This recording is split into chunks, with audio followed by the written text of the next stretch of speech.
Et bonjour à tous, ici Tuto for PC. On se retrouve aujourd'hui. Ça faisait non, j'arrête. Ça faisait très longtemps qu'on s'était point retrouvé pour une vidéo. Et aujourd'hui, déjà d'une, vous l'entendez au son de ma voix, j'ai changé de caméra.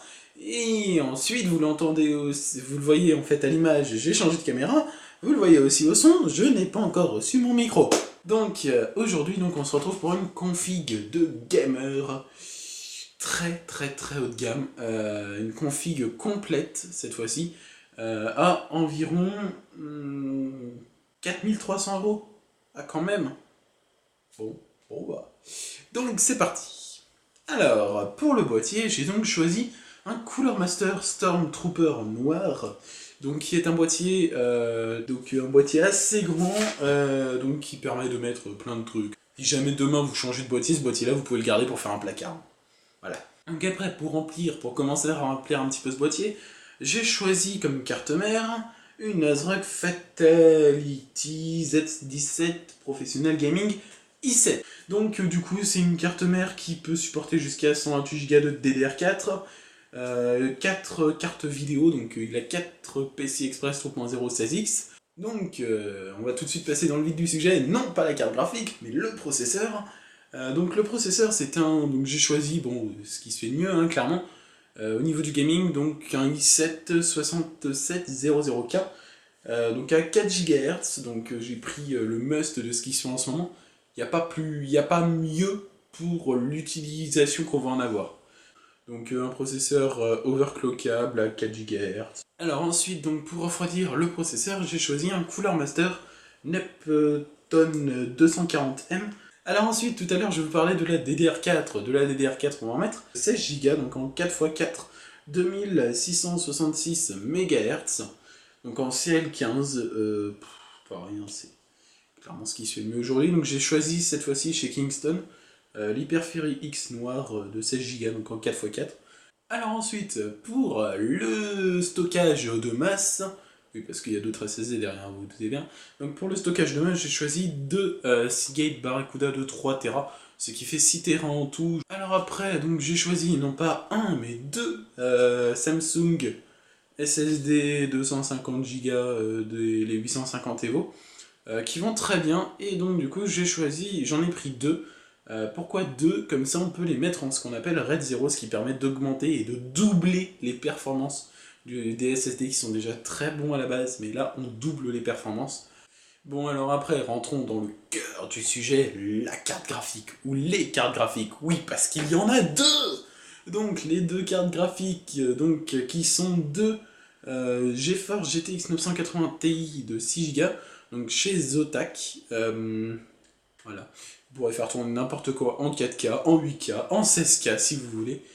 Alors après, pour alimenter tout ce beau monde, donc j'ai choisi une alimentation pas extrêmement, on va dire, puissante par rapport à ce que je peux proposer, mais vu que la config derrière sera, je dirais pas difficilement, mais ce sera peut-être un petit peu plus compliqué de l'évoluer vu qu'elle est déjà quand même très haute, j'ai choisi une alimentation, donc c'est une Corsair AX600i plus Platinum.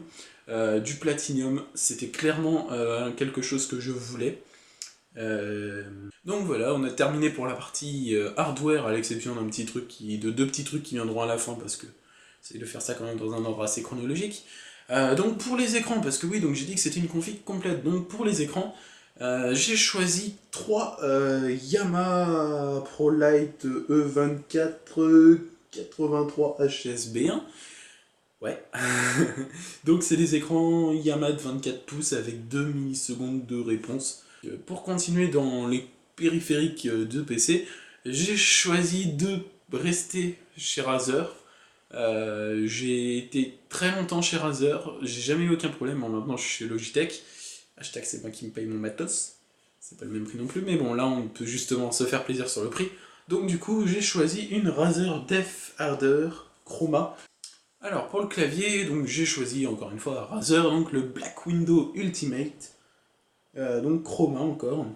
Donc c'est un clavier c'est un clavier normal qui a 6 touches programmables et qui a une possibilité de rétroéclairage de 16,8 millions de coups. Alors après en casque, toujours chez Razer, j'ai choisi le Kraken 7.1 Chroma, donc qui sera compatible avec la carte mère, donc qui a du digital, du Dolby digital, machin chouette, en 7.1 donc. Alors pour terminer donc dans la partie petit hardware, j'appelle ça, j'ai choisi un lecteur de Blu-ray, ouais, parce que ça m'avait été demandé en MP, si je pouvais mettre du Blu-ray. Donc oui, je mets du Blu-ray parce qu'il y en a que ça intéresse, donc voilà. Sinon après vous pouvez le rajouter vous-même hein, dans les autres configs, c'est vous qui voyez. Mais bon bref, donc dans celle-ci, j'ai choisi un lecteur Blu-ray Asus BC, machin chouette, vous avez le truc, vous pouvez dire tous les noms à chaque fois.